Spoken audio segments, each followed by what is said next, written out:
What fruit is that? You can have it. What is it? A po' boy.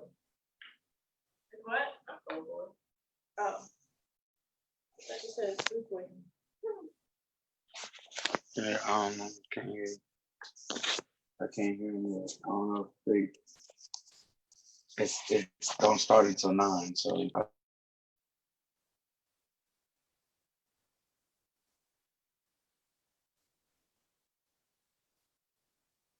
Driving one. I have no clue.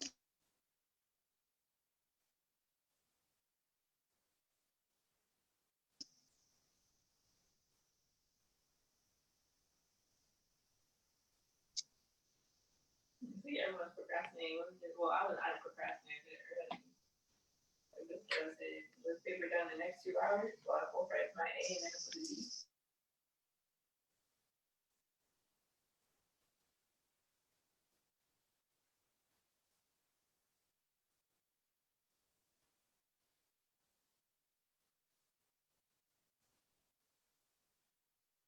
Safe driving man.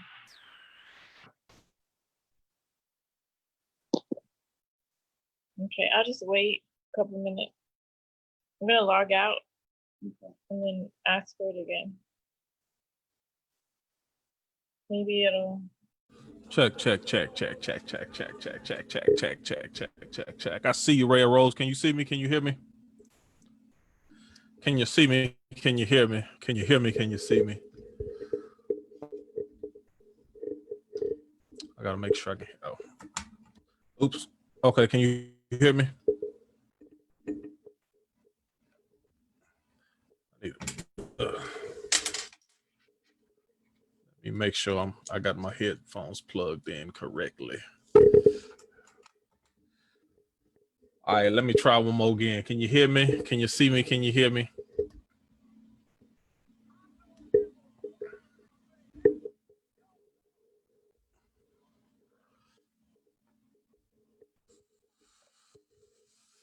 All right.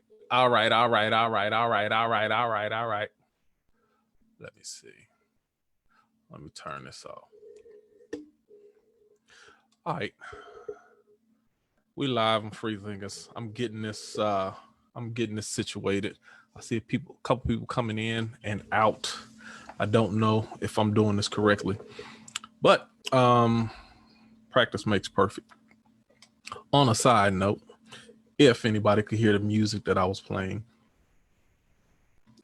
if there's ever an argument, there has been arguments in the past, and this has nothing to do with the topic that we're talking about today, but I have side notes that I always talk about. If there is any argument about, I would like to know, who do you feel is the best athlete rapper of all time? Oh, let's see. Somebody mentioned me in here. I don't know. I might have screwed something up. Let me see if I can figure this out. Oh, so my question is, this is what I want y'all to answer me this. Who do you feel is the best athlete rapper of all time? That's just on a side note question. Who do you feel is the best athlete rapper of all time? What some people say Shaquille O'Neal. Some people say Damian Lillard. Would you give Kobe Bryant credit for the 16 bars that he did? What about the album that Allen Iverson made but never released, but it's kind of underground right now? Let me see what the come on, Steven said, I just know you don't want to discuss this. Man, I want all the smoke, Steven. You know what?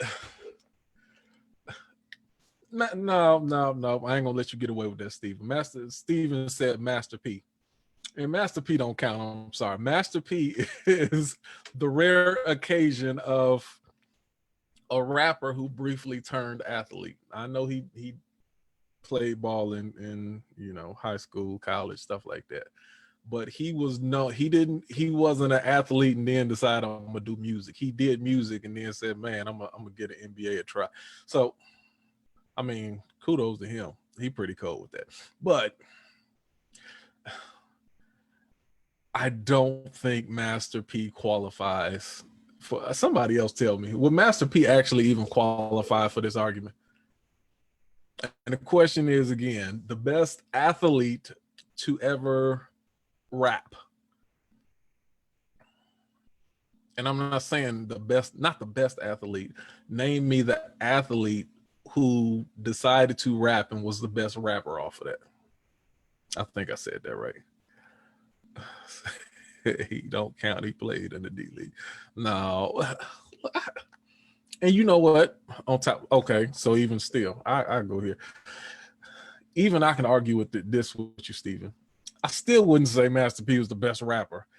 Now, he was the most successful rapper out of any athlete, even if we wanted to qualify Master P as an athlete, he still wouldn't be the best rapper out of all the athletes. Dame Lillard could rap better than him. But now, I mean, there's no question who's the most successful rapper from that standpoint.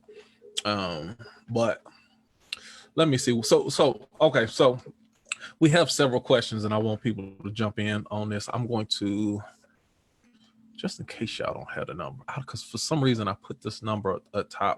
If y'all having a problem finding the number, I'm gonna put the number in the comment thread again. So, and I tell you too, Zoom ID first, make sure you have a Zoom account, which at this point in time with quarantine, everybody should have a Zoom account.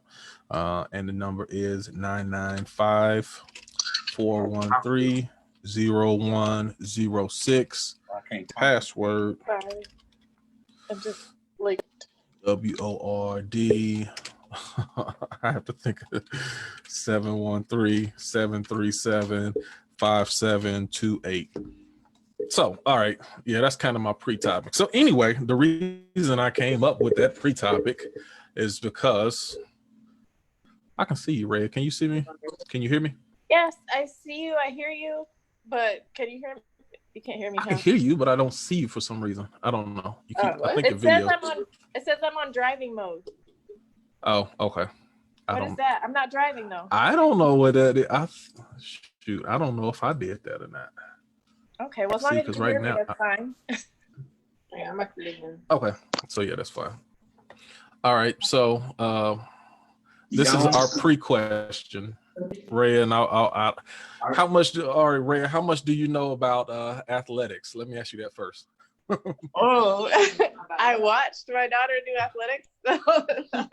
Do you watch any professional sports? Not unless I can go there. All right. Usually not on television. So and this is where I would ask Blue this question, but I know he don't watch a lot of professional sports either. So this is where he may miss that. The question is, who is the best athlete who's a rapper? So who is the best? Allen Iverson. He said Allen Iverson. Yeah. I thought that. I listened to Allen Either Iverson. him or Shaq. It said Shaq. Yeah. Shaq was another one.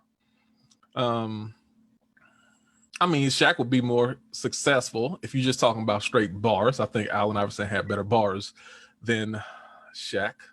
I'm assuming you haven't heard Damian Lillard yet. Is that correct? Who? Yeah, that's correct. Hold on, I didn't even hear you though. Oh, okay. Damian Lillard, Dame Dollar. No, I haven't heard it. Okay. But I just heard Mr. Shumpert, he went hard on his wife's song. I haven't heard Mr. Shumpert. I'm gonna have to check him out. He went hard on his wife's song, man. I'm gonna have to check that out. Which, by the way, Tiana Taylor and T.I., that's the song that I've been bumping lately. That song go hard to me. I love Tiana Taylor, man. Yeah. So I'm gonna tell you this right here, and this is you can check this up later. The best athlete turned rapper Arian Foster goes by the alias Bobby Fino. He is the best rapper who was a Pro Bowl running back for the Houston Texans. Very extremely accomplished running back in the NFL. And a lot of people ain't heard his music, but that's what I was bumping at the beginning of this. And he is. If you haven't heard Bobby Fino, go check out Bobby Fino, aka Arian Foster. You basing this off of what? Just listen to him. No, he makes he makes the best music. I will say that. Just a combination of bars, music. He is. I would put him. He is a notch below J. Cole.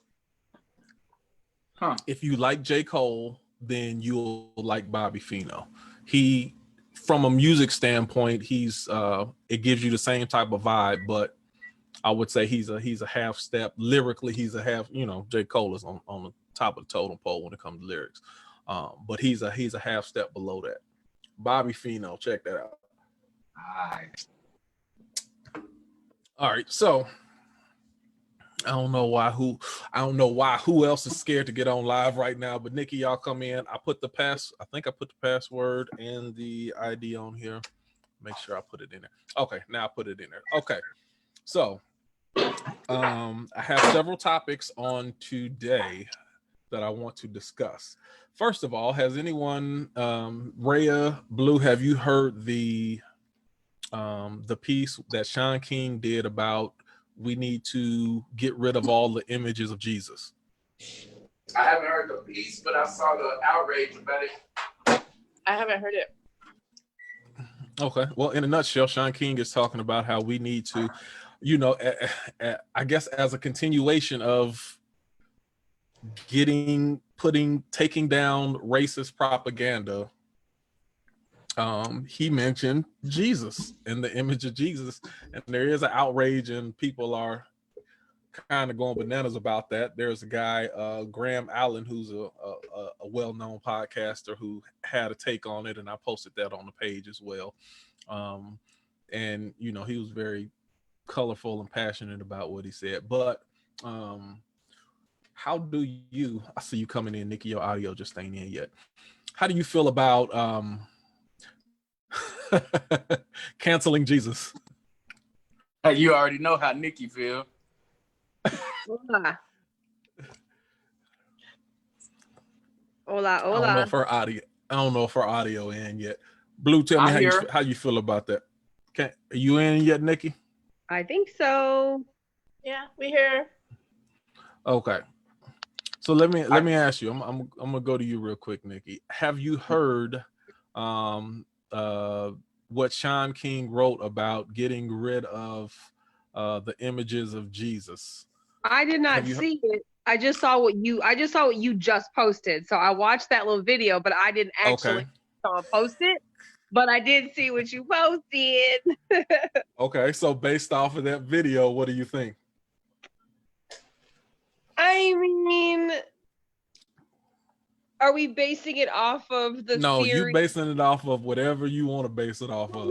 So are you asking in regards to, so let's say Sean King made the statement that the statue should be taken down because the statues of white Jesus, I guess, signify white supremacy. Are we talking about they signify white supremacy. Are we talking about the crazy fucking nut job who got on the video and did the lie? We talking about him? What's your take on both of them?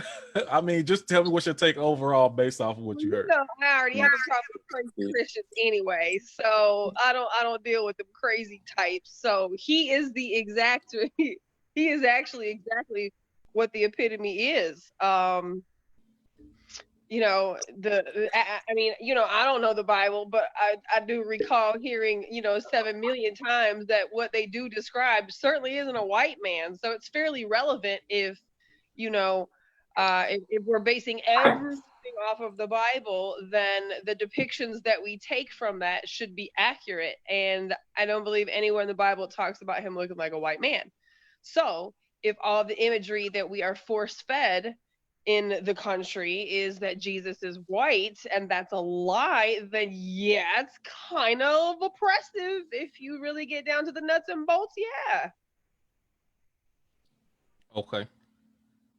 I feel you. I'm trying to hold my face. I'm trying not to give anybody any you know, idea of what I'm thinking. So I'm trying to keep a poker face on purpose. Rhea, what's your thoughts about white Jesus? Does it okay, let me rephrase this to you.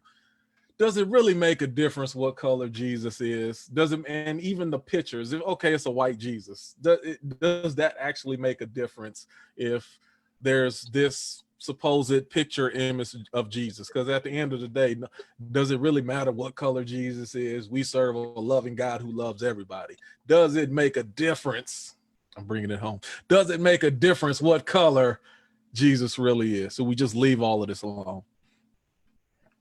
I like details, and I went to seminary before, and I asked a whole lot of questions about what he looked like, what he wore, and people did not seem to think that it really mattered. I shouldn't ask all these questions, but I think the truth is the truth. I mean, if you're believing something, I think that you should believe it for what it is and not make up something. Like if we wrote about you in history books and put a picture of a white guy in there, how would you feel? Well, I would be dead, but let me ask you, and I'm being smart right now. Trust, I'm being smart, but hold on, I'm still trying to play antagonist right now. I'm still playing antagonist right now. But so let me ask you this. Since as long as my words, my thoughts, my aura, my spirit, my soul, my words were still properly conveyed, would if they changed me to another color later on down, historically they made me a different person, or they made me look Indian or Chinese, like people say they think I got chink eyes. I don't know if that's a proper term to use. They think I have Chinese eyes. No, it's not. No, I'm still learning. I'm learning. It's a process. Brother, no, that is a terrible. Listen, okay, first of all, hold on, let me back up. It's wrong, but this is what's been told to me for years and years and years. So I just repeated the things that's been said toward me. Either way, I still apologize. But would you look at, that's why there's a white Jesus too, sir. Hello. Hello. So let me ask, does it matter? Does it make a difference? So I wanted to, can I jump in real quick? Jump in. Is it Stacy? Real quick. Sorry, my kid is fussing right now. She's supposed to be in bed, but she's not having it, so she's grumpy. Okay. But Paisley, shush. So I went to seminary as well. I heard you say you went to seminary. Yes. Yeah. And I would ask about that too. And what they say, what their exact wording was, it's not a salvation issue, right? It's not a salvation issue, which kind of comes back to what you were saying initially when you were saying, like, as long as they get my words right, as long as they get the sentiment of what I'm saying, then it doesn't really matter necessarily what you look like. But I think that, like Nikki was saying, is if we create God, like they say, God made us we were made in God's image. Others would say our interpretation of what God looks like is made in our image, though. Like, we make God look like us. And when you're dealing with white supremacy and globalization and the global oppression that's going on, what God looks like is relevant, because that becomes the default. Like when you ask a person, like if I ask Rhea, is that, you say your name with the Rhea? Rhea. Yeah, because mine is Rhea. Okay, so mine's Shay, but mine is Shay. Anyway, so Rhea, if someone asked you, what are you mixed with? Can I be, it's an example here, right? But if someone asks me, what am I mixed with? If someone asks Nikki's kids, what are they mixed with? Are they going to say they're mixed with white? Or are they going to say they're mixed with whatever brown thing they're mixed with? You understand? And that is because of white Jesus. That is because the white God has made white the default. And that's not okay. It's not a salvation issue at all, but it is a tool that is used to oppress lots of people. And considering the people that are wielding it most loudly are not righteous people, it gets misused. Tierra, let me ask you, Tierra, does it matter what color Jesus really is, or are we going too far with this old cancel culture? We stepped over the line with Jesus. Are we going too far? Does it matter? Cancel culture is going a little too far, but what I would say about if it matters, I'm gonna say first, it matters to the people that is their religion. You know what I'm saying? If it's not your religion, you know, you look at it differently. I believe historically we should represent people the way they are historically. So if the Bible is giving you a depiction of who Jesus was, then that's what should be represented. But again, Christians, it's going to matter who is their representation. Non-Christians just see it as whitewashing as any other history fact that's thrown out there. But cancel culture itself, I think, is more harmful than it is good, because you can always find something to cancel somebody on. And is that really productive, or is it more counterproductive? I feel like it's more counterproductive. I mean, there's a lot of things to attack Christianity on. Beyond there's more stuff to I mean, there's a lot of other things we can attack it. Yeah, I mean, yeah, absolutely. I got you. I mean, be that as it may, I think that getting down to the truth of the fundamental, I mean, I think that if we are being lied to about what this person looks like, I mean, can we really, if the foundation of who you're supposed to believe is the fucking lie, then isn't kind of like everything past that point a lie too? Like if we start on a lie. All right, hold on. I want to that's hold on a second. That's a very good point.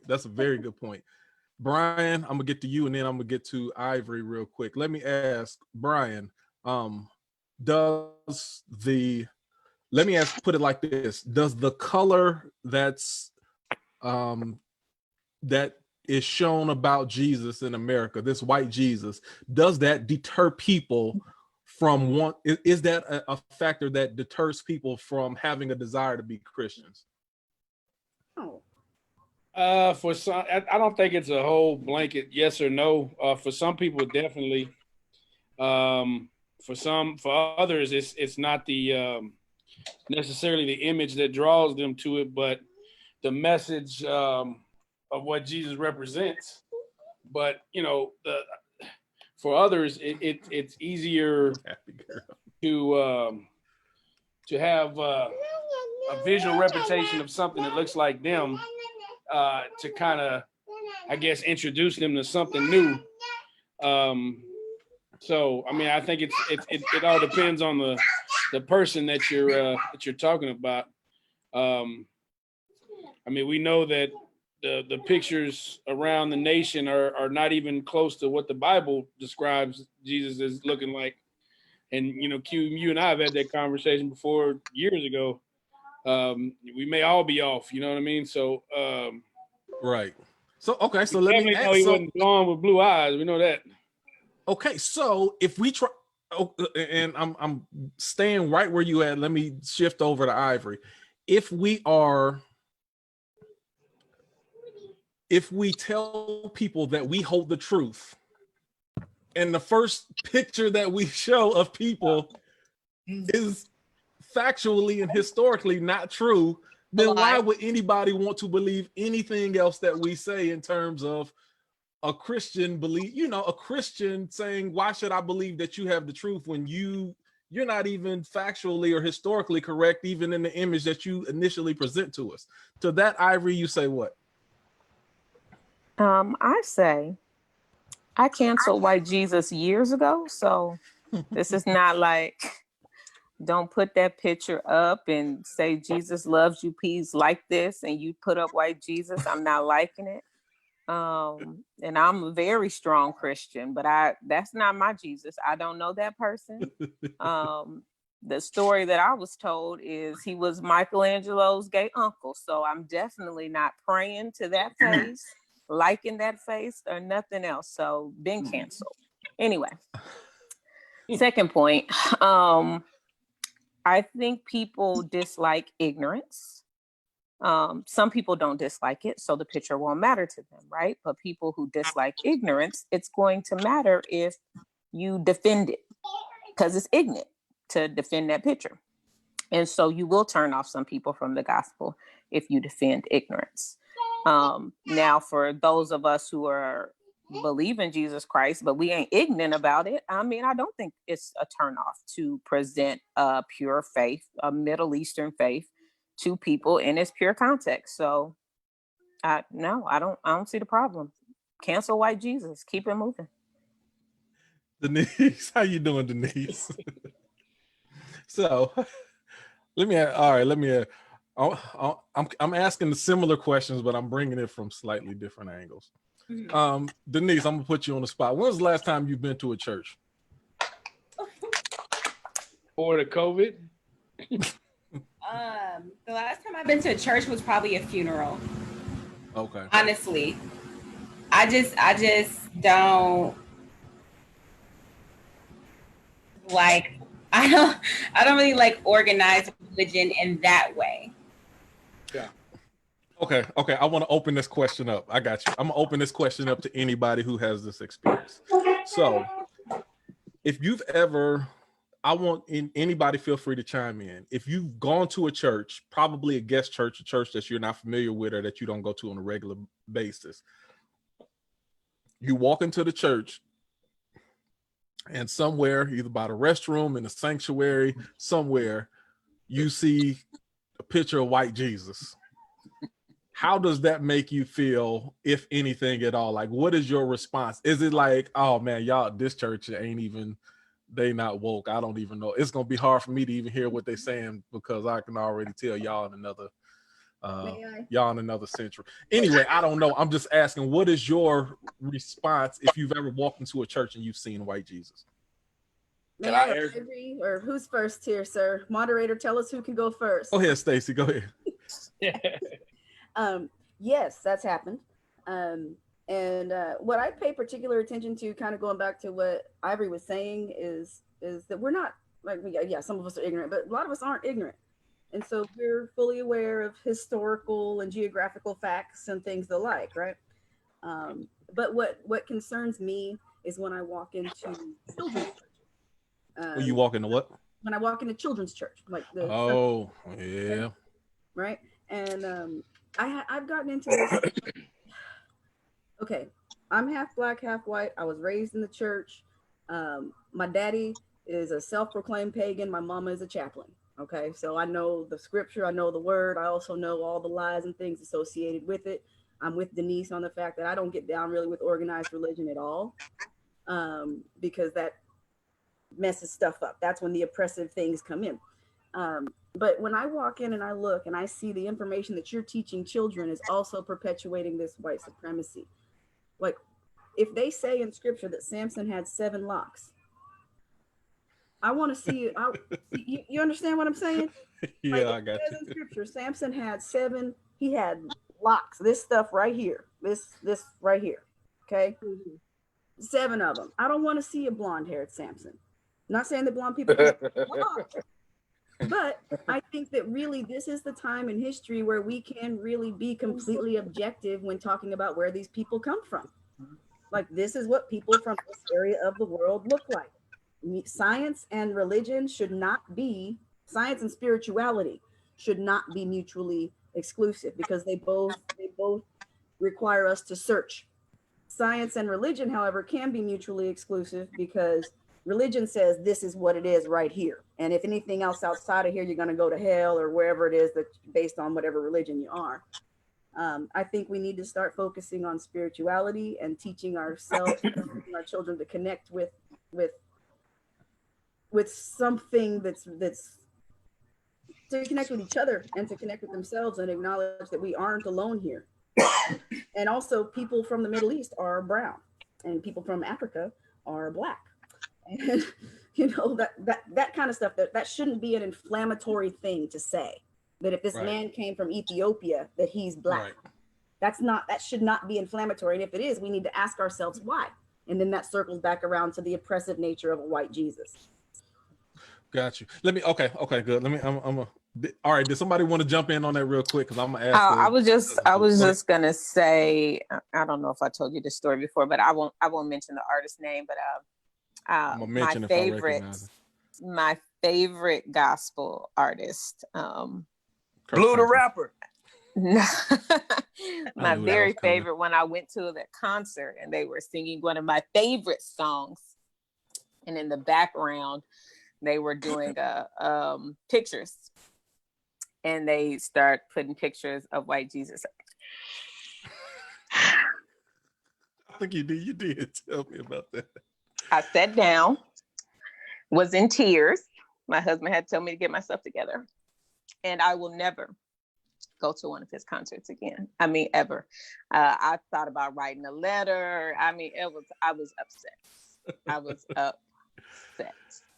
And my thing was like, yeah, Jesus. We love Jesus, but like, have some sense. Like, don't be ignorant. That's it. I'm done.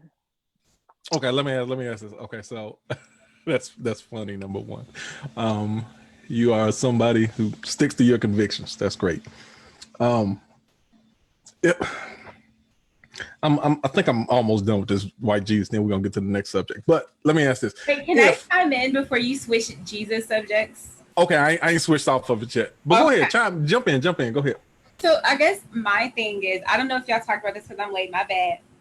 But aside from like just like geographically where they were, like let's say they were in America, right? And it was 2020.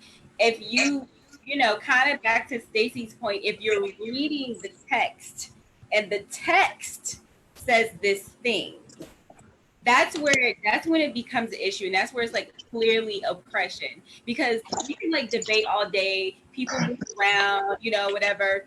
And people start to look differently over years, over centuries, and things like that. So we could debate that. But the actual text that people believe in is a certain description. Like she said, when there was Samson, they had the locks. When they said Jesus, they said hair of wool. This is giving me wool right now. When you say bronze skin, I know some people with some bronzes. Quentin, you got some bronze skin. That bronze. You know what I mean? Like that's ashy. Don't look at my ashy elbow. Moses looked like blue. Moses looked like blue. Moses is not a midget.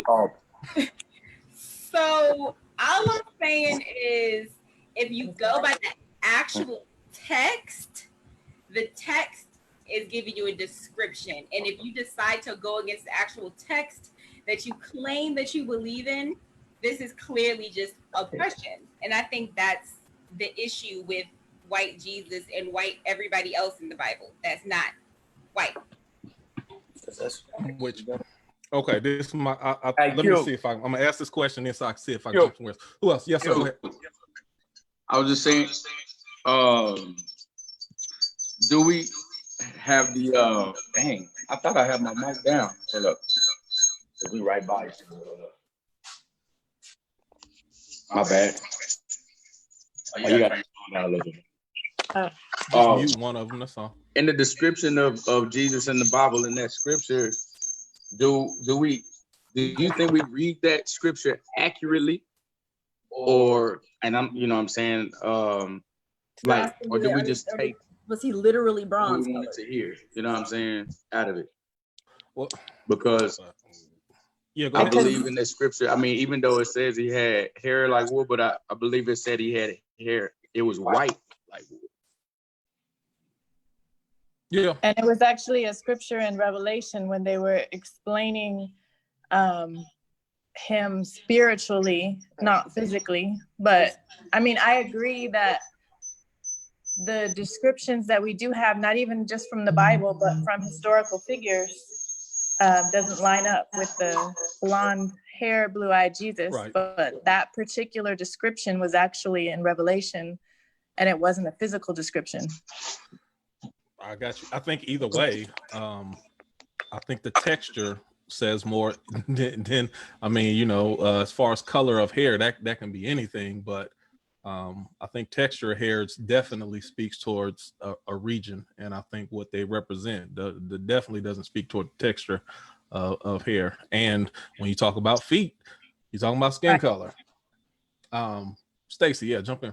And also, if you look, like she was saying, if you look historically about other people that were from the same place that he was from, that are not in Christian texts, Yeah, right. Yeah.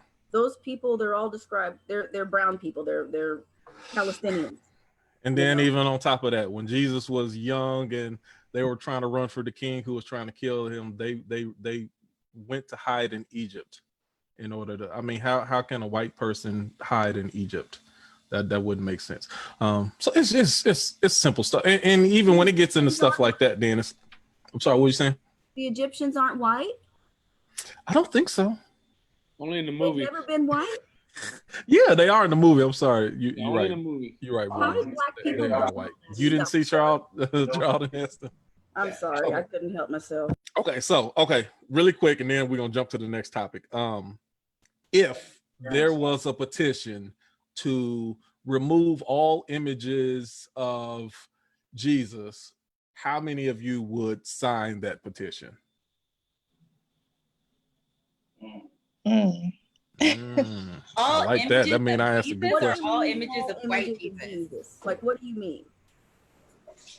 That was just a question. It's open for interpretation. Jesus. Every single image. All images of Jesus. That's the reason why I asked the question like that. Because if you do that, then you can't just stick to white Jesus. You're gonna eliminate all images of Jesus. We don't know how do you feel about that? Like anyway, and some people would argue images of Jesus are idolatry at any rate. So God dang it! I like you, Stacy. You already on. I got done talking about that a couple days ago. Ivory, what was you about to say? No, I was raising my hand. I was sign it. I agree. We don't know what he looked like.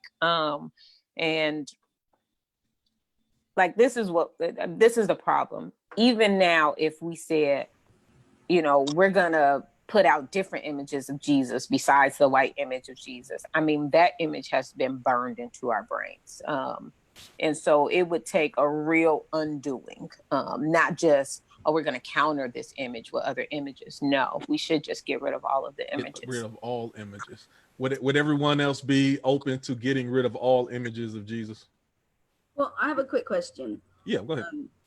Well, you look like at other, for example, Islam, there's no images, right? Like, who's seen a picture of Muhammad? Which one of you? Who? Nobody. There's not one.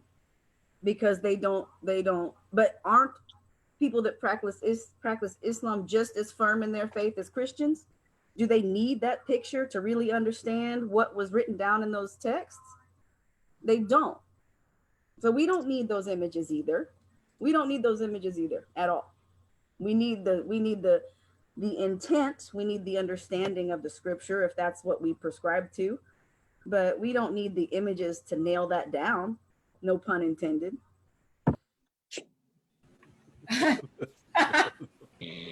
So, okay.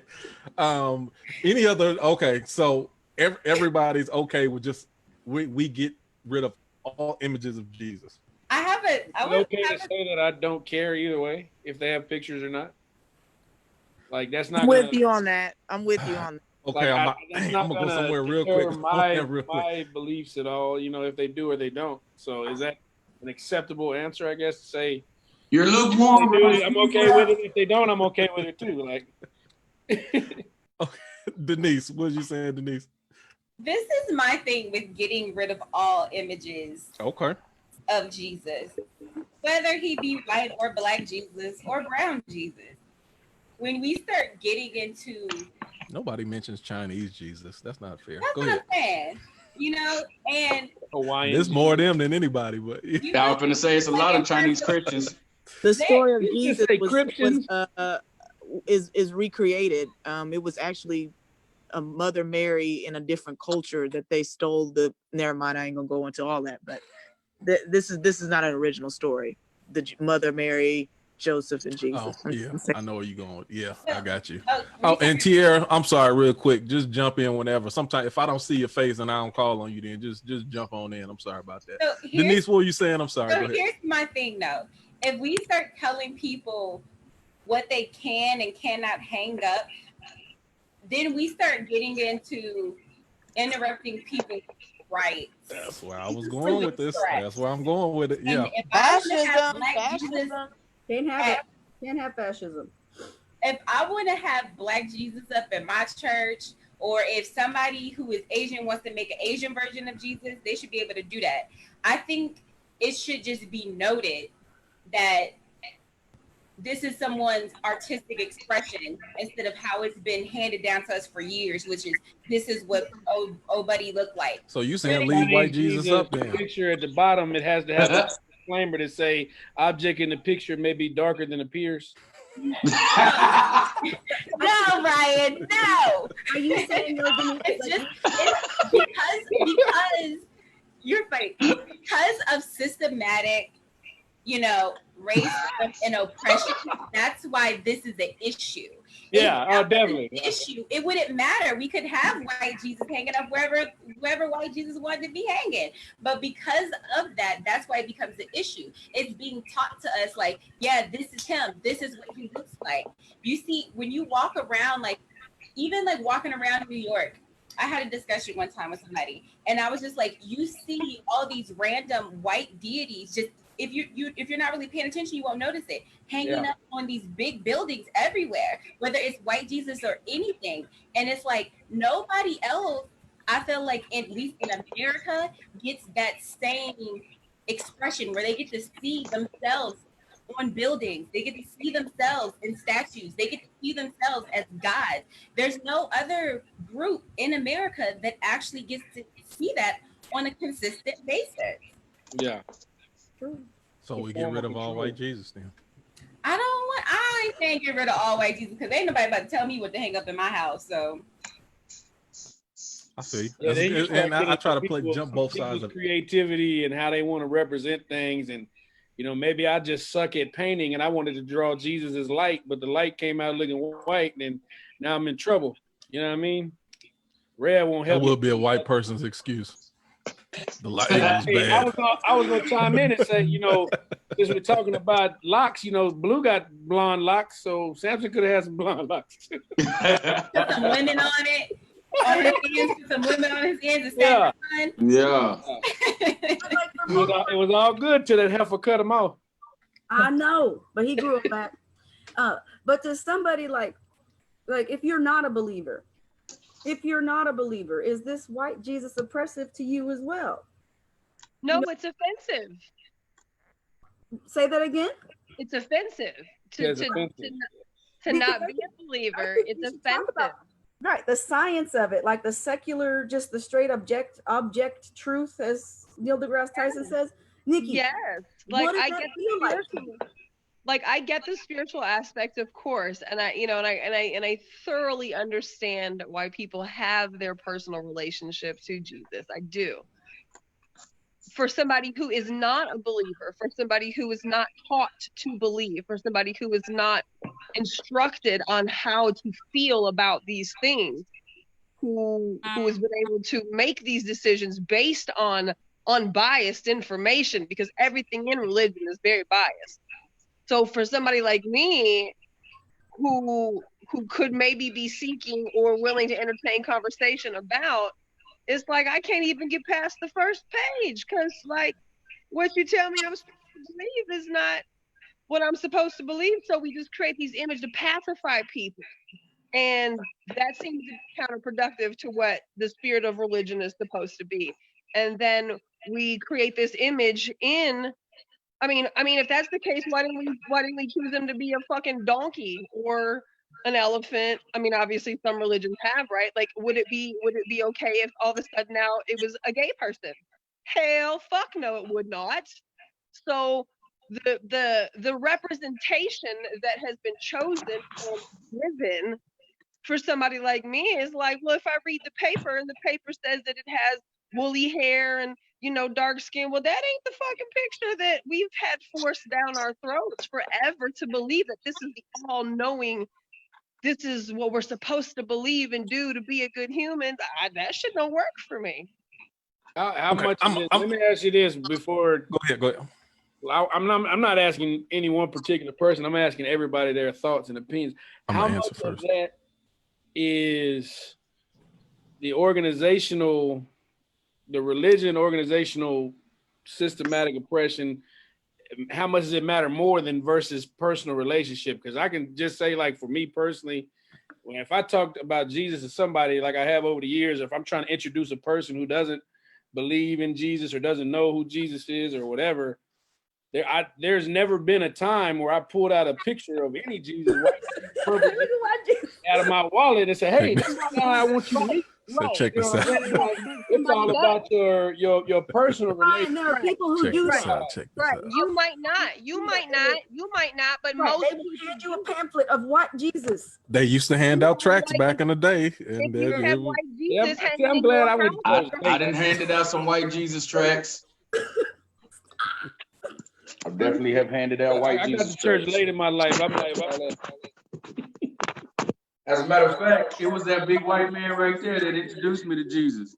That's So right, and he wasn't, and I didn't have a white picture either. But that It was was my you. question that I was going to ask Nikki real quick. Is like, is the incongruency between the practice and the text what's off-putting? well, for somebody who doesn't believe in the Bible anyways, I you want to know, say, I'm going to call you an objective person because I think non-believer has negative connotations. You just yeah, aren't. You're just yeah. you're outside of it. You're Yeah, I don't disbelieve.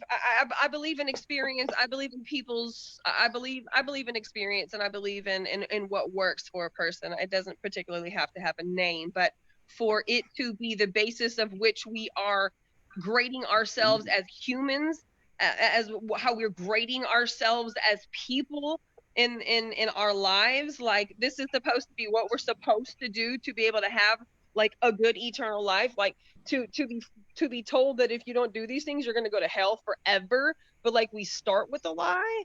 Like, it just, I mean, it, you better stop. okay, hold on. Okay, good. Because y'all right in the ballpark where I'm at right now. I'm gonna come right back to you, Nikki. I'm gonna Tier, if you didn't, I'm gonna ask you first. And this is how. What's up, Joey? This is what I'm going to start off a sentence, and if you can think of something to finish the sentence, let me know. All right, so here's me starting off the sentence, and Tierra, I want you to finish this sentence. I would possibly consider being a Christian if blank. Finish the sentence. Oh, it's too many words. If it wasn't oppressive to women. Good, I like that. Okay, let me keep rolling. I like that. Nikki, same question. I would possibly consider being a Christian if.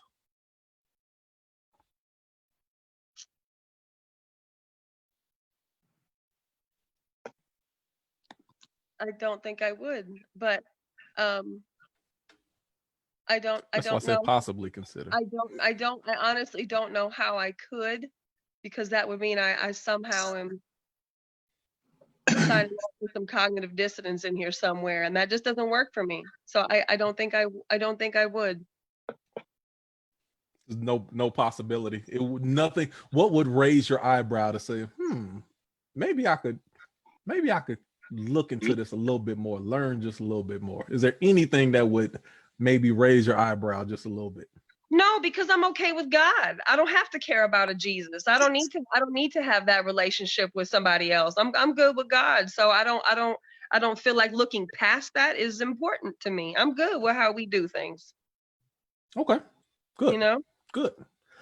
Any final thoughts from anybody about this topic before we shift into the next topic? Yes, Stacy. Was Ivory going? Ivory, you go first. Okay. She was fixing her dreads. Oh, I'm sorry. It looked like. So here's my thoughts on it. Like, was it Ivory or who was saying that there's been story after story of a Messiah, of a virgin birth Messiah that was half God, half virgin? Oh, Tierra. Tierra was saying there's been stories after stories after stories. There's a salvation story for every major world religion, and then a bunch of others as well. What I think And I also think it's important to delineate between spirituality and religion, because spirituality is that, hey, I'm good with God. I'm good with God. I'm good with the source creator. I'm connect or the creation or however you do it. Religion is this set of dogma that's made up by a person separate from yourself, and they can use that to whatever end they see fit. And that's a huge detriment to spirituality. Religion diminishes spirituality. The salvation story has been going on for thousands and thousands and thousands of years. Jesus was actually just the last in a long line of messiahs that came. If you're into that spiritual text stuff from all the religions, I think that the source creator, the where we all come from, wants us all to connect to the source creator. The source creator knows that we are stupid, knows that we are selfish, knows that we are greedy, knows that we are power hungry and bigoted and prejudiced and all the things that we are. Source creator also knows that in order for us to hear stuff, like Brian was saying, we need someone that looks like us so that we know that it's legit. That's that whole clan survival thing. That's also that's a biological thing. That's a physiological thing. We are wired that way. Mm-hmm. We need to focus on the fact that there are certain universal truths. There are certain baseline needs. There's not at all a thing wrong with us being kind and loving to each other. There is not at all a thing wrong with us being good stewards of the earth. There is not at all a thing wrong with us taking care of those that are not as strong or fortunate as we are. Everything else is designed for oppression. Everything else. We focus on, and it's also designed, like Brian said, you need a God that looks like you so that you can go to that God. You also need a God that looks like you so that you can oppress people that don't look like you. And it's been used as a weapon. Book of Eli is one of my favorite movies, because he said, this is not a book, this is a weapon. And that is the truth. That is the truth. We need to focus on those baseline things. It doesn't matter what Jesus looked like any more than it matters what you or I look like. I like to picture Jesus in a tuxedo T-shirt because it says, "Hey, I'm formal, but I like to party." Because he likes to party. I seen where that was going. Anyway, that's all I got on that. No, that's good. Appreciate it. Absolutely. Okay.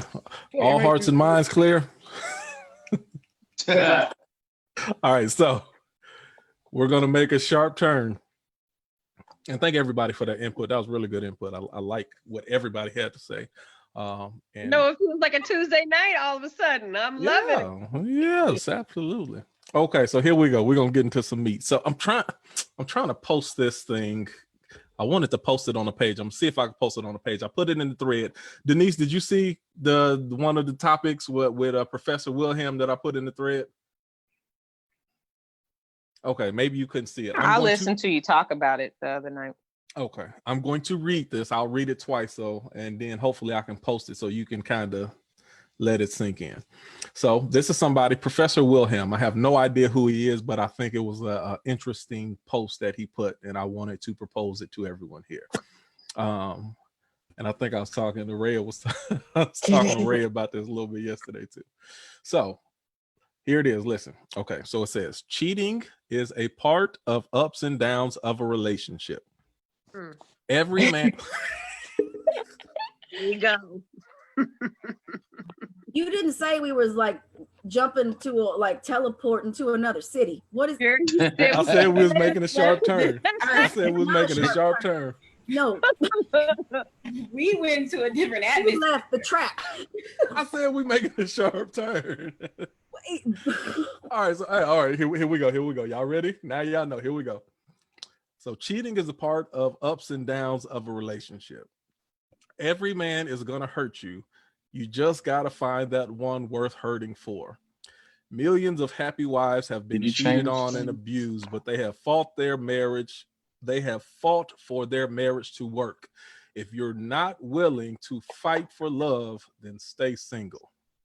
Y'all want me to read it again? No, never read that. Never. I'm just kidding. Do not put that into the universe again. Okay, so part of that is true. That last line that you said is true. The first part of that is trash. Okay, what part? The part about cheating is a part of every relationship.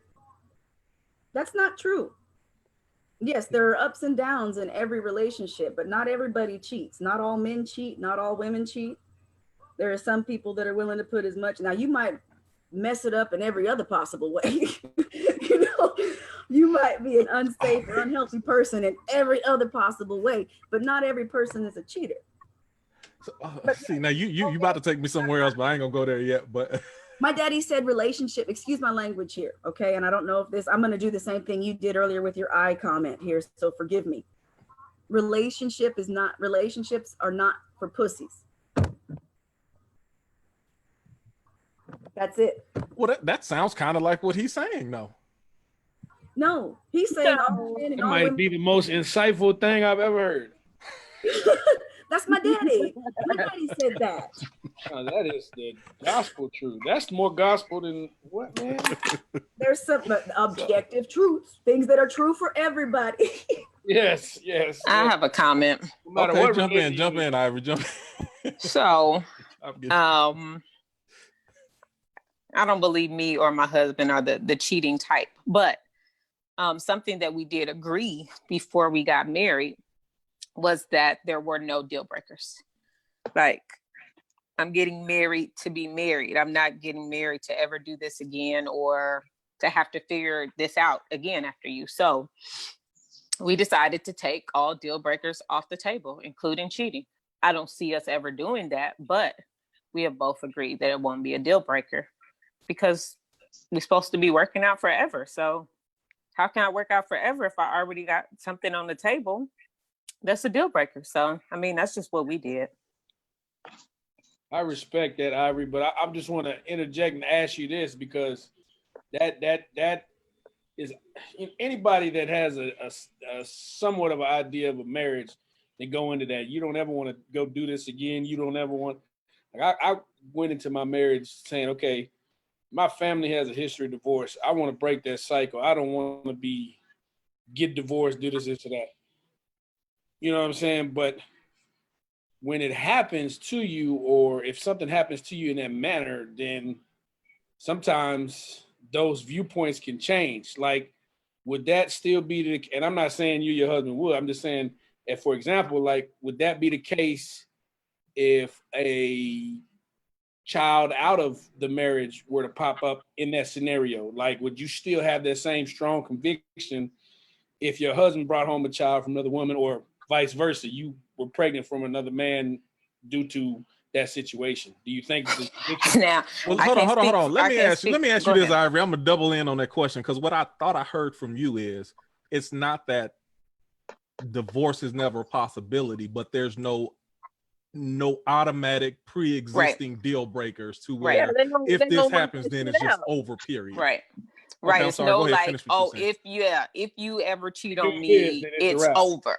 Yeah. We decided to take that off the table, and you know, you have to think about anything could possibly happen, and I don't know how I will react in that situation. I hope I could work it out if it was workable. Let me be clear. There's one thing that someone cheats on you, and that's not a deal breaker. But if you don't want to be with me, I'm not fighting to be with somebody who doesn't want to be with me. But just because you cheated on me doesn't mean you don't want to be with me. So, I mean, there's a difference. So I'm not saying that you treat me like you can go on somewhere and I want to be with somebody else and that's all good. It's not. But I'm not saying just because you cheated, that means you don't want to stay here and work this out and it's going to be over. So that's something we took off the table. You committed and you had that discussion. That's really wise. Joey, I haven't heard from you yet. Jump in, sir. Tell me what you're thinking about that statement. I'm just spectating. I'm listening to everyone's opinions. I'm not. I have no say because everyone has their own opinion, and who are we to judge? I want to know your opinion. Well, my opinion is you could say, whatever, but in the end, you're not really going to know until you cross that bridge. You got dang right about that. That's true. That's true. People also got to understand that the stuff you see in the movies and all. TV ain't real. Love is not an emotion; it's a choice you got to get up and make every single day.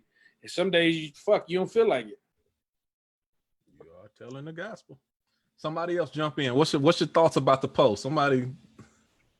I'm with Ivory. I never really thought about it like that, but to me, that is the most like realistic way to approach any relationship is to go into it and say, hey, there's no deal breakers.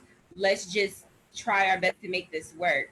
Because I think what that establishes is actual real trust because you're Level of trusting. commitment. Yeah. Right. You're trusting that this person is not going to take advantage of this no deal breaker thing. And that says a lot when you can say there are no deal breakers and this person is still respecting you. You're still respecting them. You're not going to cross the line just because you think you can. I think that says a lot about a relationship when you can do that. And so I think that's a good idea. I don't think the way Oh Boy phrased it was the best to just say like, yeah, everybody cheat. No, that sounds like that's just what you doing and you trying to come up. You make yourself feel better. I don't want to be alone in this, so everybody do it. What? Okay, you said you didn't like it, but you said it was still truth. You just didn't like the platter it was presented to you on. Well, you know what this is what we're talking about now is in a way tied into what we were just talking about because it's all based about your personal choices and your personal relationship. It's like your personal relationship with God. People use that forgiveness the same way you can use that there's no deal breakers, like a get out of sin free card. And it's really about the integrity of the person. And, you know, you have somebody that has integrity. Yeah, you're in a but even forget that's what are they doing when nobody's watching? There's more practical reasons behind that other than just trying to, I don't want to abuse my so-called privilege. One thing I can't, just because it's not an automatic deal breaker, that don't mean that you didn't invite hell in a relationship for the rest of your life. And you don't know how bad your relationship will be when there's not the same level of trust that was in there previously, and there's not a person can't be open and intimate with you the way because they don't trust you and they don't know where your dick been and all this other, you know, just it's so many other things that can come along with you making a mistake. Other than them leaving ain't even the biggest issue that you should be worried about. If you have a strong, committed, impactful, powerful, meaningful, enjoyable relationship, you would want to do everything in your power not to mess up that trust, not to mess up that chemistry. And to do that, then you may be, they may not leave you, but you may have lost something that you may never get back. Yeah, it's hard to rebuild that. Tierra, and if I'm sorry, go ahead. I'm sorry, jump in real quick, Tierra. What saith you about this post? And I'll get you Ivory after that. It says a lot. One, I think it was, let me make sure I get everybody's name right. Was it Ivory, I believe? That's good that you communicated that very early on. A lot of people miss a lot of who you are dealing with the lack of communication. So what works for them, and that's great because they're able to communicate it. I, on the other hand, I have deal breakers. I'm just going to be honest, but that's a communication that needs to be had before we get married or before we start to date. This is acceptable to me. This is unacceptable to me. You bring a child into a relationship, you could bring diseases back into a relationship. I can't accept that. But that's me. And there's people that work through it. And I think a lot of times where men perspective or over time, people look into their grandparents, and their grandma went through all this stuff with the grandfather and she stayed because of economic reasons, where women don't have to do that anymore. Or it was shunned on by religion to be divorced, or you had kids and you didn't want to do the single parent thing. I think it was stereotyped as not, acceptable to be divorced, or it was economical that you couldn't handle divorce. So I think a lot of people, cling to their husbands and their wives for different reasons. I think now women are more liberated and independent, where they have their own thoughts of what a marriage should be and what they expect from their husband, or likewise a man as well. And I think that's okay, long as it's communicated in the beginning. I think whatever you choose, whether it's an open marriage, a polygamous marriage, that's their choice. I feel like he could have worded it better.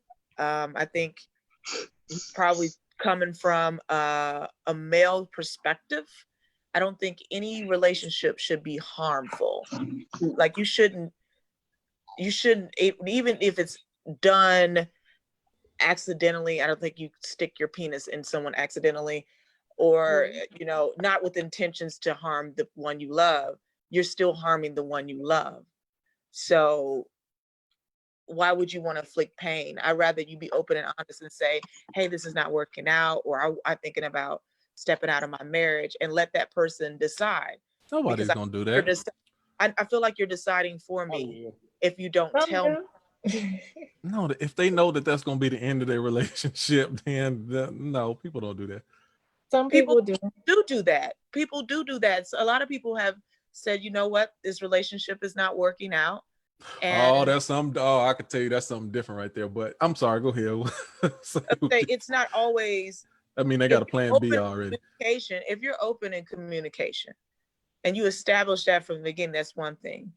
But I mean, I'm not just gonna be okay with somebody randomly going out, having sex with somebody can possibly bring something back to me. That I can't. That is a deal breaker for me. And that's just let me jump back on here. It is so that's an interesting thought. You know, just be honest up front. No matter what you do, if you're about to step up, if you're about to step out, then just tell me and be honest. Hey, let me keep your thought, but let me just throw this out there right quick. I think it's interesting, and this is not an indictment on everyone, but normally what people do is when they're dating, that's when they decide not to see anything. And then when they get married, like see everything, right? And so I always say it's like two type of dudes, you know, it's the type of dude you already knew he was that type of dude before you married him. Like there was always some shady signs that he just liked women a little bit too much, right? But you were gonna be that special one, right? And now you're in a marriage and you're getting cheated on because he was that type. He was the cheating type. Is that always the case? Is there Yes. times where you just didn't see it coming? I'm asking everybody. No, there's not times you just didn't see it coming. You didn't want to see it coming. You did that love is blind thing on the wrong side. You was blind dating, eyes open married. I disagree.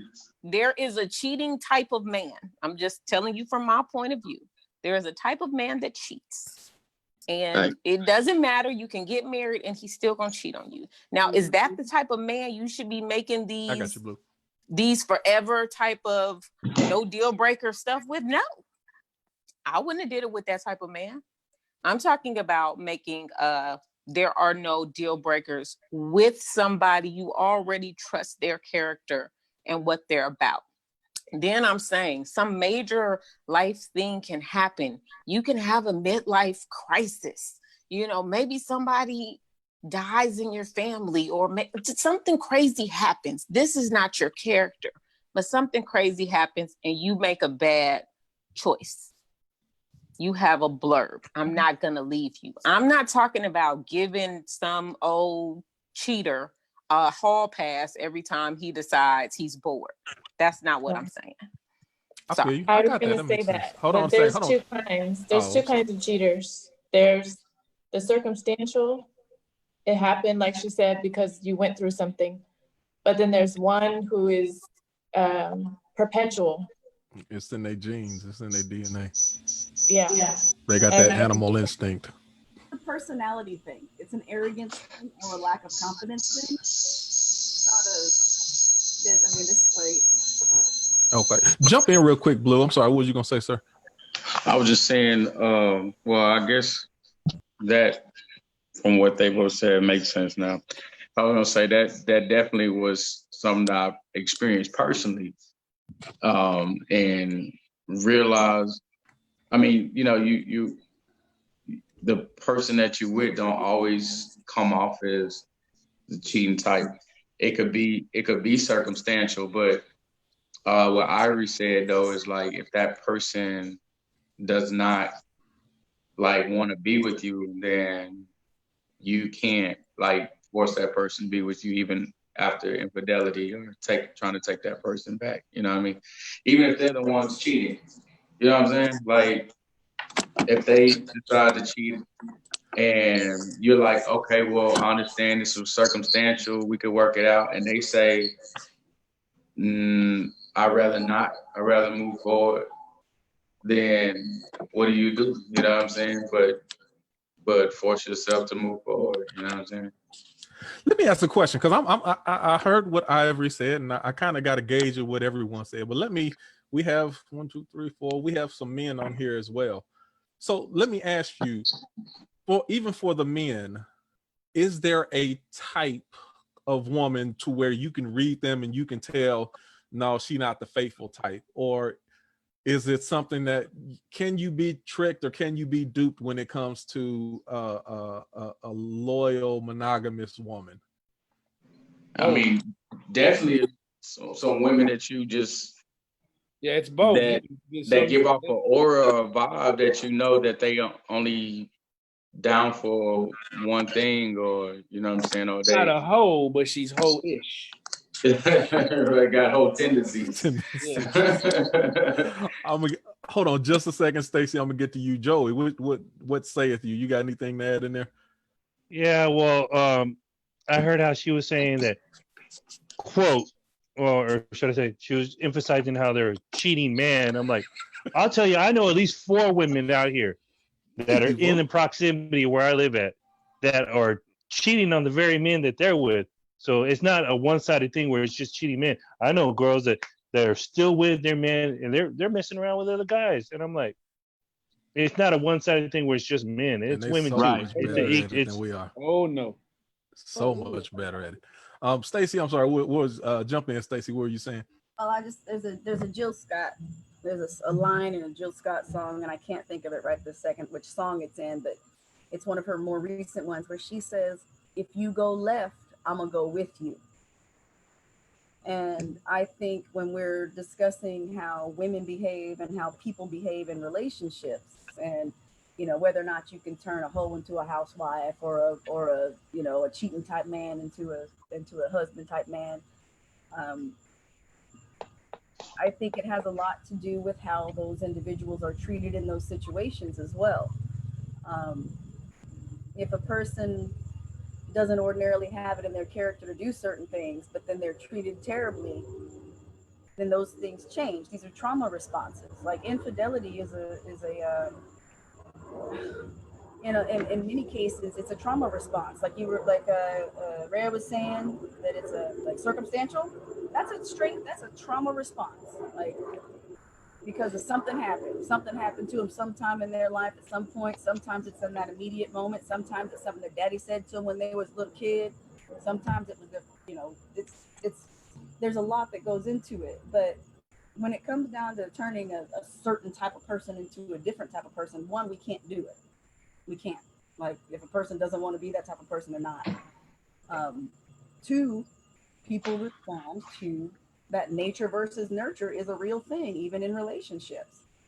Like with what Ivory was saying, there's no, you know, when there's no deal breakers, you know, that's being understanding the fact that we all respond to trauma in different ways. And if you love and trust your partner, then you'll be able to work through those things sometimes, and sometimes you won't, but you'll be able to come out of it on the other side with your lessons learned. But you know what's the crazy thing too, on top of that, even like what Ivory said, if a lot of times people don't understand, if a woman tells you something, first of all, if you pick the right person, if a woman picks the right man and a man picks the right woman, those type of words carry so much weight to say, hey, if this happened, it wouldn't be a deal breaker, but I trust you. When a woman displays not only in word, but actually in action and deed that they trust a man, it puts a whole nother level of damn, I really can't fuck this up. Like, I really, it like she really trusts me. I would never want to do anything to break that trust or to let this person down if they believe in me that much. Right. So it goes a lot. It's and people think that you can scare somebody into being faithful, and a lot of times I've been in relationships where it ends up pushing you further away. It's like, damn, if you don't trust me and every time I go out to cut the grass and you asking where I was at, I'm like, you just seen me out there cutting grass. But it's those type of, and everybody has said this, everybody, men and women, it's like, if you think I'm doing something that much, I can show you what it's like for me to really do something, because there's no reason in me sacrificing and being faithful and loyal to you if you're not going to believe me anyway. If that's the case, I might as well just do my thing. If it's a damned if I do, damned if I don't thing, then it's like, who cares at this point? And a lot of people end up getting to that point when the other person never displays any trust in that person. Yeah. So then you go and prove her right. That's your answer, is to prove Yeah, her well, right, to show how her are you gonna? In my younger You years, can lead a when horse I to was water, younger, I'm but you like, damn, can't forget drink it. Yeah. But Stacy's was on something. I don't know if everybody caught it, just about what she said about you can't change people. People can change, but they have to want to do it themselves. Right, you can't change anybody. But that's a two-way street. Like that's a famous, colloquialism. You can't turn a hoe into a housewife, yet some people have, because the housewife found somebody she wanted to just hoe with, only them and nobody else. And vice versa. Thank you. That's what I'm gonna And say. then vice versa. You have some people that, like Blue was saying, we're the faithful type. We're not the cheating type. We're the, I want to make this work. I want to make this last. And then something along the way happened. And all of a sudden, well, hey, my thoughts have changed and this ain't what I want anymore. So it goes back to, I think, if you spend too much time passing the buck on this is why this is happening, or this is why this is happening, it takes away the personal responsibility that it's your personal choice. You chose to do that. You may have a reason, but you still had to make that choice to do it. I agree. I think age can play a factor. I think who you are with plays a factor. You can totally be younger and not understanding what a relationship really requires, and don't take much thought into your mate, and so you are of your feelings, and you may be out more, a party lifestyle. It could be different ages and stages for people, or you can be someone you're with that you fall in love with and you don't want to do those things anymore. It's cheating is a wide range of things. It's not one thing. Yeah, no, I was 9,000 steps that go from thought to actual transgression. So the accidental thing never flies with me, because you don't accidentally cheat. There's 100 times where you can stop before it gets that far. 100 times. I agree. There is a whole bunch of times you could stop. But some things, and I've watched this happen to people. I don't know if y'all been at work and you then watch two people be attracted to each other at work, and you see like, that's y'all not good. Y'all going down that road. It's don't do it. But they're attracted to each other, so they just keep talking and having conversations, and it's innocent. And then the next thing you know, they're going to lunch together, and you're thinking, oh man, No. and for them, it was like an innocent attraction, and then they were swept up. And anyway, that wasn't even my point. If you're married, there's no such thing as an innocent attraction. Listen, no, and you're what? I agree to this. No. I'm sorry. Go ahead. I agree to this standpoint. You're always going to be attracted to people. I mean, you have your type. You see people, they're attractive. Now, this was what I will say as a married woman. When I feel that attraction, I run. Like, that's not something you play with, because you're gonna feel it. That's when you don't play around. Like, I'm like, whoa, did I feel a little something? Oh no, we moving around. So I agree with what you're saying there. Now I was just gonna say that, cheating is it can be a complicated thing, just because everybody's personality is so different. So if somebody can get cheated on and think it's so personal, right? Like, What was I doing wrong? What, and for some people, cheating on somebody is just like not personal at all. Like I would say for me, like I'm a Christian, so I really try to keep myself together, right? I mean, that kind of keeps me in guidelines. But outside of being a Christian, I am just like hippie artists just make up whatever they want to flow with their feelings and how they going at the moment. And it don't got nothing to do with who I love or whatever. It's just how I'm feeling at the moment. God has kept me in great boundaries. That's wonderful. But when it comes to marriage, my thought is always, because we've built such a good friendship and relationship, is even if it meant nothing to me or nothing about our relationship, I would hate for my husband to ever think anybody had anything on him after all of these years of investment and time and all this stuff we've done, to let you think some dude got something on that. Like I wouldn't do you like that. So even if it wouldn't mean anything to me, even if that wouldn't be the truth, I know that might be a thought that goes through your mind. And so it never crosses my mind to do that, because I would never want him to think something like that, you know. But that's just me. It's easy to feel that way when the person cheats on you and leave. Also, a lot of people don't think like that. Hold on, say that again. Say that again, Blue.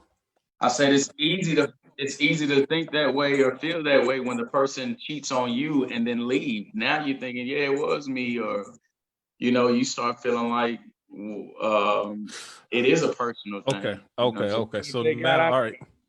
Because you did a perfect segue, but I'm gonna let's finish this out, and then I'm gonna go right into what Blue just said. Denise, go ahead. What are you saying? And then I'm gonna get to you, Brian. I was gonna say that I do feel like having innocent crushes are okay.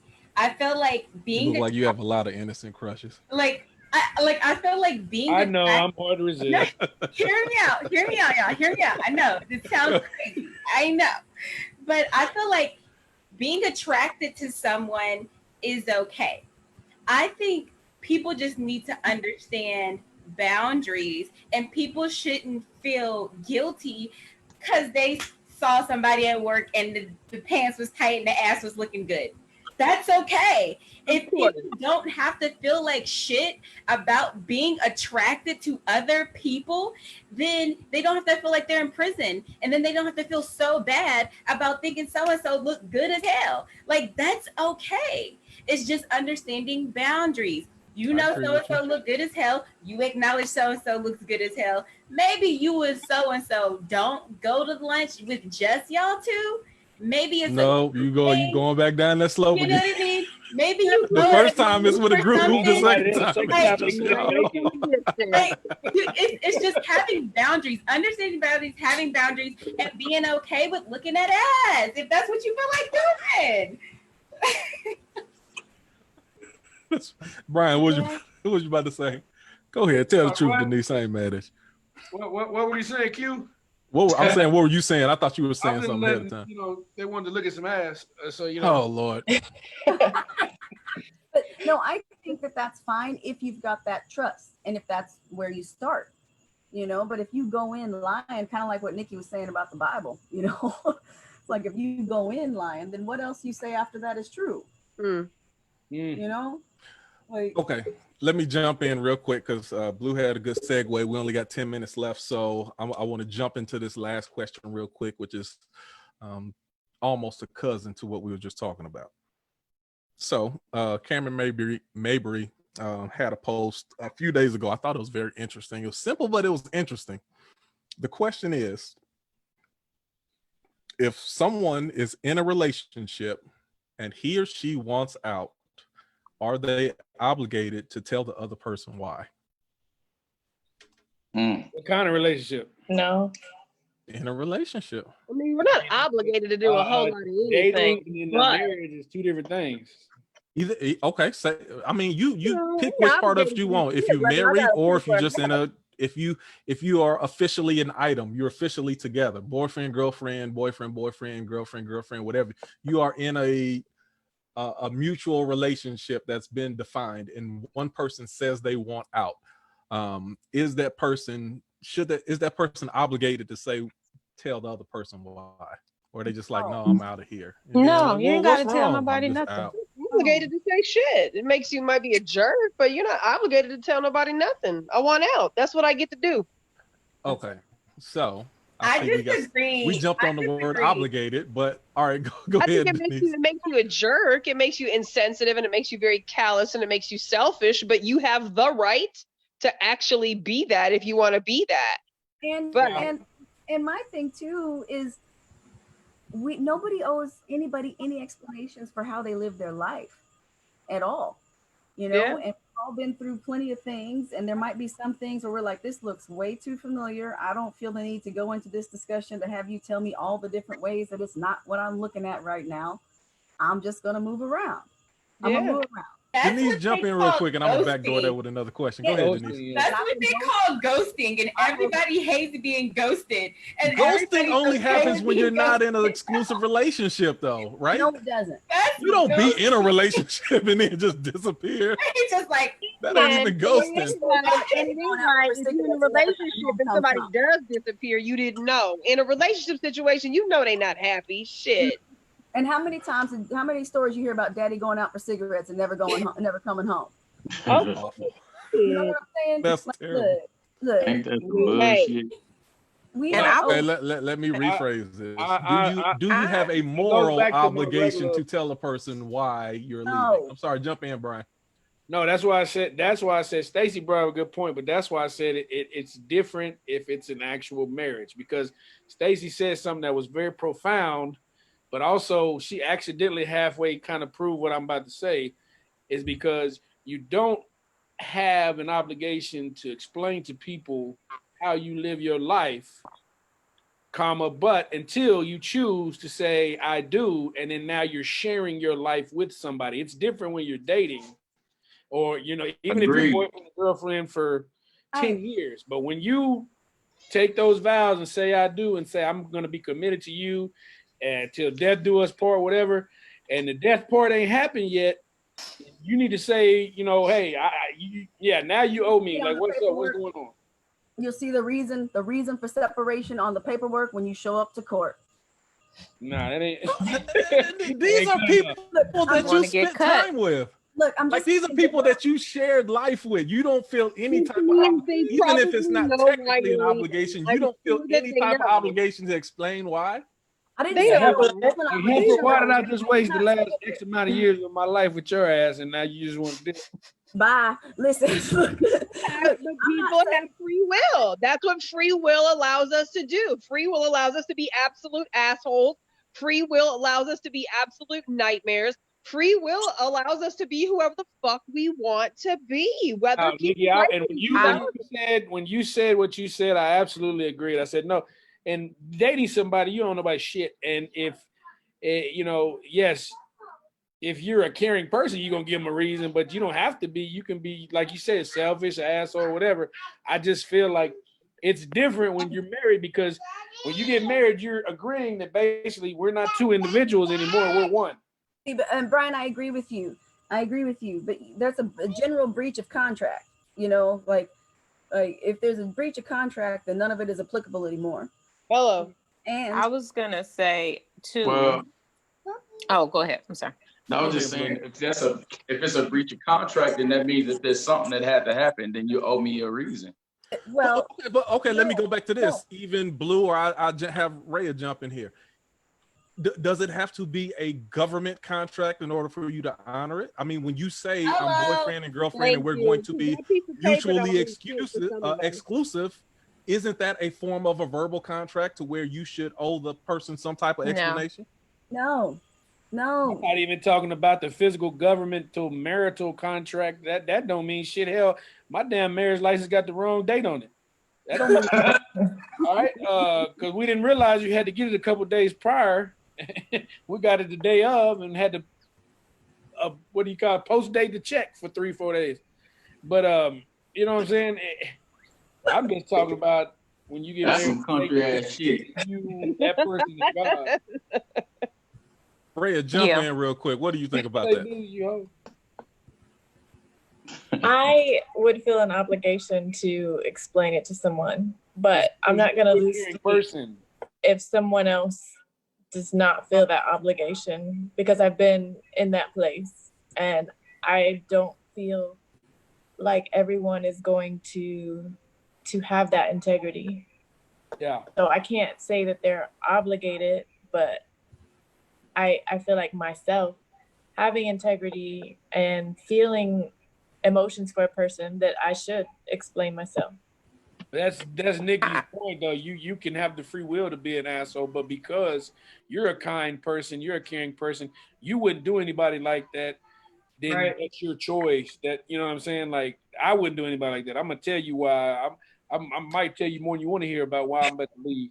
I was gonna say, but that's my point. Like sometimes telling people, I've had situations where I haven't told a person because it was gonna be hurtful. Like my real reason, Not helpful. you was gonna be better to just have to sit around and wonder.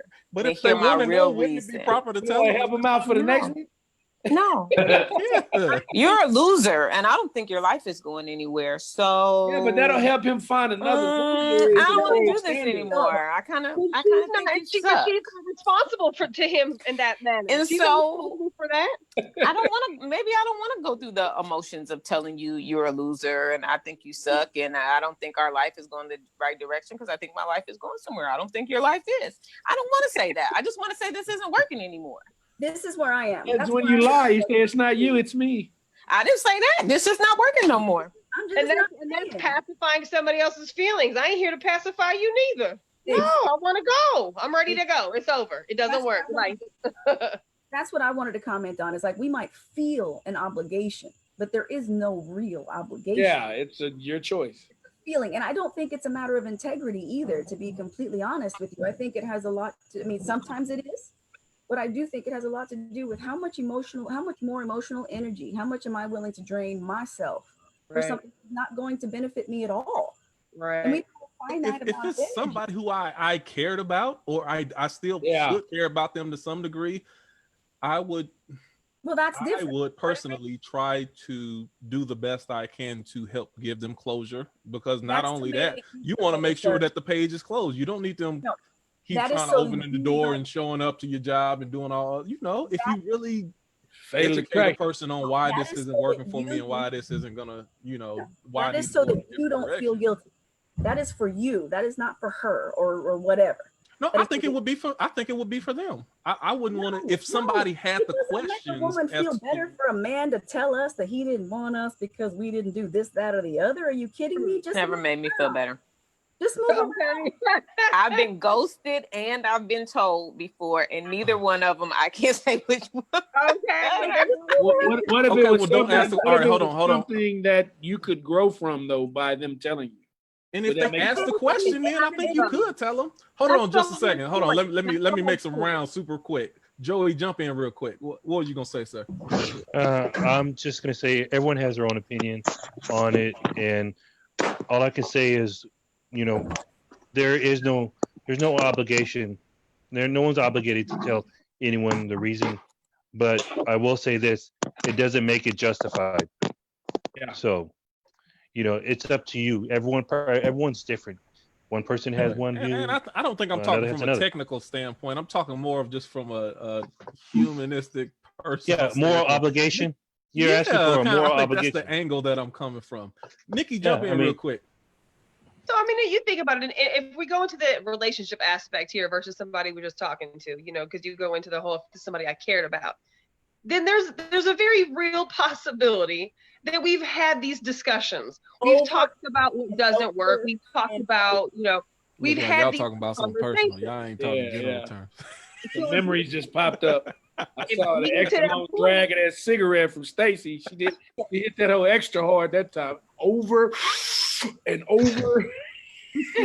It's true. There's no surprises. Like when y'all were talking Yeah. about anybody blindsided. No, hell no. We just Someone's being blindsided. You I know. would. You know. act This like we isn't don't. brand new. This Okay. isn't brand new. Sometimes we get the option to just say, you know what, enough is enough. I'm done. I no longer owe you shit. What I owe is myself some peace and some serenity. So guess what I'm going to do? Fucking get it. One way or another, with or without you. I'd like it to be with you, but since you continue to have behaviors that say that we can't do that, guess who's going to ghost then? Shit, this ain't new. We out Okay. of here. Yeah, I Denise, ended a relationship. jump in, Joey. Go ahead. Yeah, I ended a relationship that was I was with my son's mother for what, 10 years, and that's a long relationship. Everyone thought we were married, but you know, when I ended it, I told her I'm done, I'm through, and she's like, well, I want to know the reason why. I'm like, I've been telling you for years what's been going on. Right. Yeah, It's going one ear and out the other. I'm like, and she Exactly. still doesn't get it. It had to do with insecurity. So, you know, I ended it, and that was that.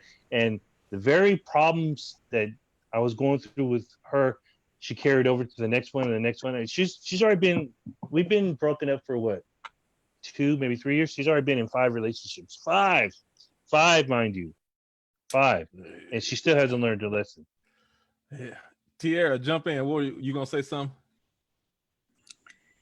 I would just say, oh, an obligation is a very strong word. Is it morally right to give someone closure? Sure. Yeah. Obligated or owe?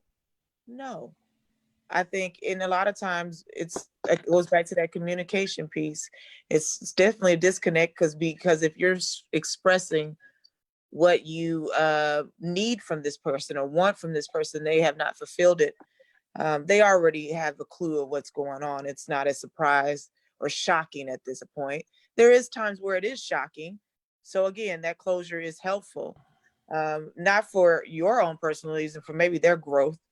But I do believe that a lot of times you don't have to be harsh in what you say. It's not what you say, is how you say it. I can tell anybody. I can say something crazy to somebody in a nice way without telling them you're fucking crazy. But again, right. I communicate. I'm a communicator, so I have no problem telling somebody, you know what, I've talked to you about this before, and hey, I'm not getting what I want, and I'm out. But I'm a communicator. Again, everybody doesn't have to do that, and I just think an obligation is a strong word to use, and I think more of it is morally right. Yeah, I'm not going to pack up my shit in the middle of the night and run unless I'm being abused or something. I will pack my shit up in front of you and say, hey, I'm out. You know what? You are an asshole, or you're not treating me right, or whatever. Right. And leave and be done with it. I think it's key what you said though. If you're communicating ahead of time, and you know, it shouldn't be a surprise to this person. Like you've been telling them these things, you know, on a regular basis, and you know, by the time you read, they should see it already, and you shouldn't really have to go deep into it. It's like the things that I've been telling you I need to change. All right, well, I'm leaving now. I hope you have a great life. I mean, I think that's pretty. That was my life. Blue, jump in. I haven't heard you say anything for a second. Jump in, Blue. What you thinking? I did say something. I was the first one to say something. I know it's been a second though. I'm just telling you to jump back in. You got anything else? No, I was just saying. I don't feel like now. I mean, after going through a process of that, I don't really feel like it's an obligation. Like technically, but morally, and you know, being. You know, if you're being in a long-term relationship with someone, those are some of the expectations that you have, especially when you go into the marriage. You know, at least given that. I mean, what I did say earlier was that I felt like I was blindsided because when a person continues to tell you you're perfect, even after they leave you, they say, "Oh, you're perfect." Like you just lying. Stop it. Wasn't, you didn't do anything wrong. This is just something about me. You know what I'm saying? Well, that could be the case. That's her. You know what I'm saying?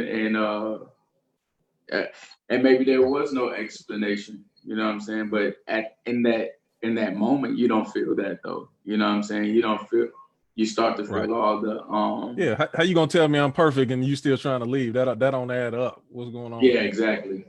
Yeah, I'm sorry, Denise. Jump in real quick, Denise. I done skipped over you about 7 times. I've been waiting to get to you. Go ahead. I'm sorry. So, okay, this brings up some questions for me.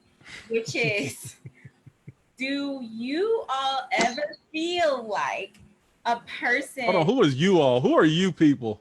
You people. Who are they? Who are they? I'm crying.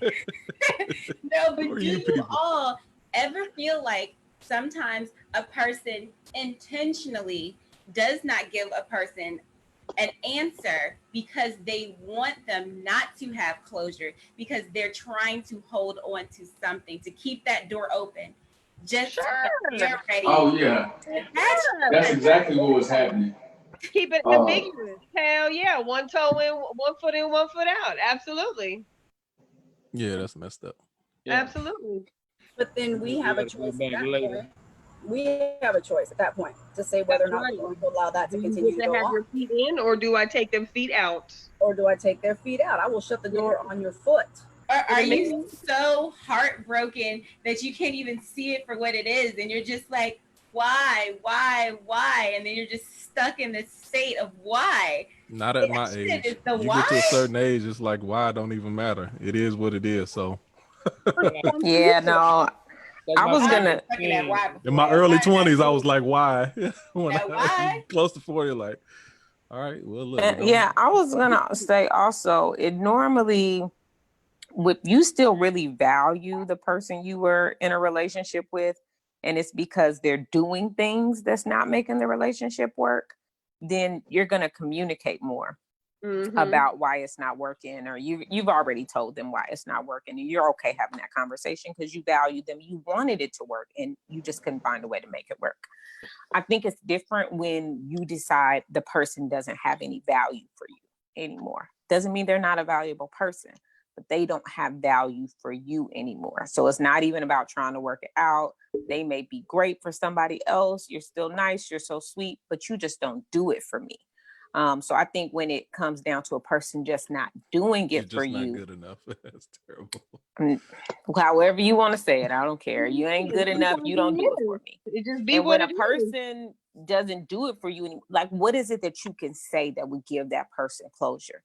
There is nothing to say to give that person closure. And that's, in those situations, you don't get closure because you just don't do it for that person. You know, I had a situation when I was in college. I told a guy that because, you know, he was doing the, oh, just not now. And, you know, I'm young, or I'm just in school. It was always something.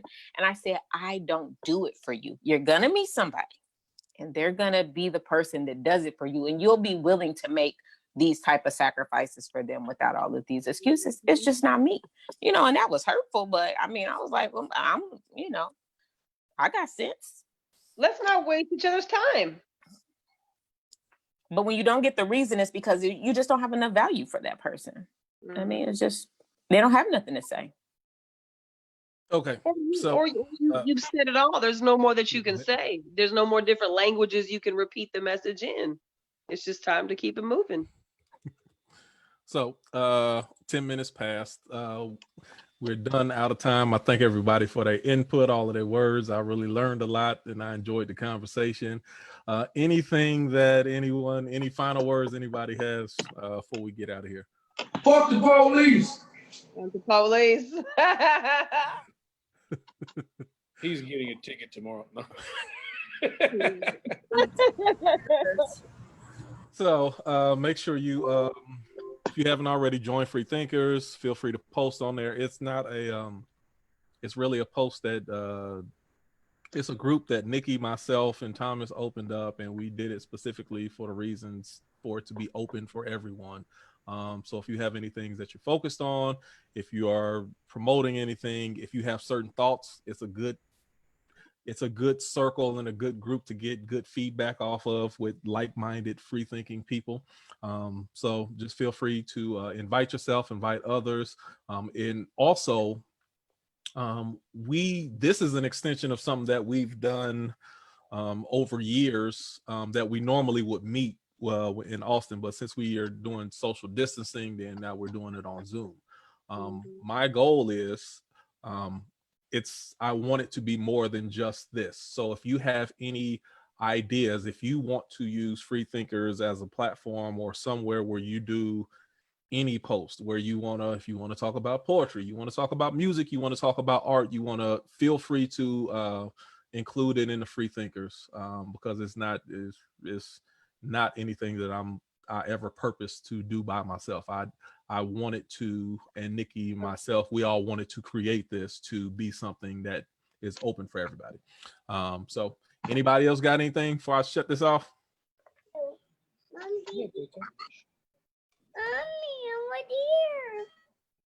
No, it was good to see everybody. I'm glad that y'all tapped in tonight. It was good to have a conversation.